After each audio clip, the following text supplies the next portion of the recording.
خد بالك في فرق كبير ما بين انا جعان وانا عطشان. اوقات المعده بتفسر العطش لان انا جعان، وده بنسميه علميا باسم الجوع العاطفي.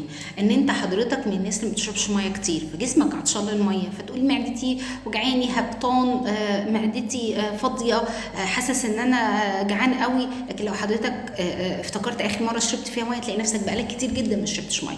فاول ما تحس ان انت جعان والجوع قرص فيك قوي، افتكر كده شربت امتى، اشرب ميه. حسيت ان انت لسه جعان تاني، اشرب حاجات دافيه، كوبايه قهوه، كوبايه نسكافيه، كوبايه قرفه، كوبايه شاي اخضر، ينسون، مرمريه، بابونج، قهوه خضراء، شاي اخضر. الحاجات دي كلها هتلاقي نفسك الدنيا اتظبطت لو هو مش ميعاد اكلك.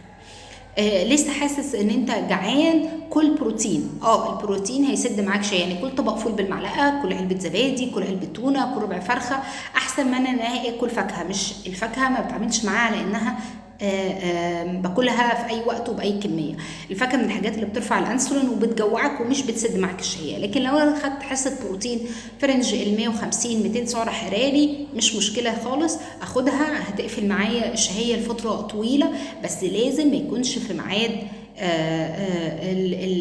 الصيام ما بين وجبه ووجبه. يعني ما اقعدش اكتر اقل من 3 ساعات من غير اكل. مش لسه واكل واروح واخد الوجبه اللي احنا بنقول عليها الاحتياطيه، لا، هتاخد الوجبه الفطار بتاعتك، و3 ساعات وتاخد السناك، و3 ساعات وتاخد الغداء، و3 ساعات وسناك، و3 ساعات وعشاء.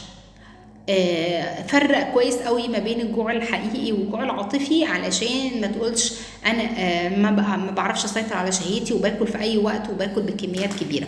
الجوع العاطفي محتاج كنترول من هنا قبل من معدتك.